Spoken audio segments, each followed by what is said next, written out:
Good morning, student. Today I am here to teach you first chapter of geography, resource and development. In this chapter, we will come to know what is resource, how it can be developed, its definition. So let's start. So first of all, we will see what is resource. So resource is anything which satisfy our need, यानी संसाधन जो हमारे जरूरत को पूरा करता है वो संसाधन हो। मान लीजिए हमको अभी प्यास लगा है, मुझे एक गिलास पानी पीना है, वो क्या है मेरे लिए संसाधन है, रिसोर्स है। भूख लगा है, खाना खाते हैं, खाना फूड ग्रेन्स क्या है हमारे लिए रिसोर्स है। लेकिन अगर हम डेफिनेशन के टर्म में अगर हम रिसोर्स को देखेंगे तो resource is all that thing which satisfy our need, but definition is very small. So we will elaborate the definition and we will see the definition of resource. So let's see what is resource. So resource is anything which satisfy our need, which should be technologically accessible, culturally acceptable and economically feasible. So let me explain you all these 3 points what it is. Technology accessible का मतलब होता है कि अगर हमको gold और निकालना हो माइन से तो हमारे पास उस तरह का टेक्नोलॉजी होना चाहिए जिसको हम एक्सेस कर सकते हैं, उसको निकाल सकते हैं।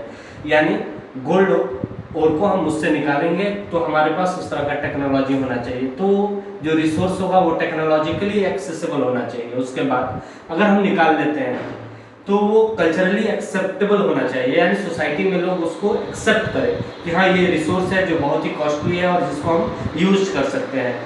कल्चरली एक्सेप्टेबल हो जाने के बाद ये इकोनॉमिकली फिजिबल होना चाहिए, यानी अगर हम निकालने में खर्च किए 50,000 रुपये तो इसका जो आउटपुट आएगा वो कम से कम उससे ज़्यादा होना चाहिए, यानी 50,000 से ज़्यादा होना चाहिए।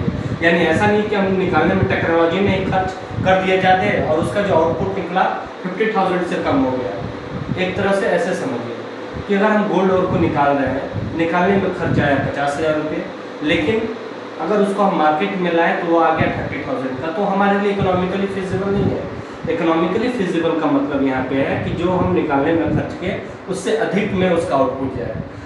तो अब ये टेक्नोलॉजिकली एक्सेसिबल हो गया, कल्चरली एक्सेप्टेबल हो गया, इकोनॉमिकली फिजिबल हो गया। तो रिसोर्स का हम डेफिनेशन बोल सकते हैं, resource is anything which satisfy our need, which should be technologically accessible, culturally acceptable and economically feasible. This is the definition of resource. उसके बाद आते हैं how we interact with the resource. Suppose we human being, सबसे पहले हम physical environment में जाते हैं। फिजिकल एनवायरनमेंट जहाँ पे हमको एज अ रॉ में रिसोर्स मिलता हो, चाहे वो कोल हो या गोल्ड हो। उसके बाद हम टेक्नोलॉजी के माध्यम से by the medium of technology उसको क्या करते हैं, रिसोर्स को हम एक्सट्रैक्ट करते हैं, निकालते हैं। टेक्नोलॉजी से हम जब निकालते हैं तो इंस्टीट्यूशन में जाता है। अब इंस्टीट्यूशन का अगर हम देखेंगे तो माइनिंग इंडस्ट्री हो गया, कोल इंडस्ट्री हो गया, कोल माइंस हम बोल सकते हैं, गोल्ड माइन हो गया, और उसको प्रोसेस करके और वो मार्केट में अवेलेबल होता है। तो ये ह्यूमन बीइंग हम लोग फिजिकल एनवायरनमेंट में इंटरेक्ट करते हैं through the medium of technology and it goes to institution and we get in a market value.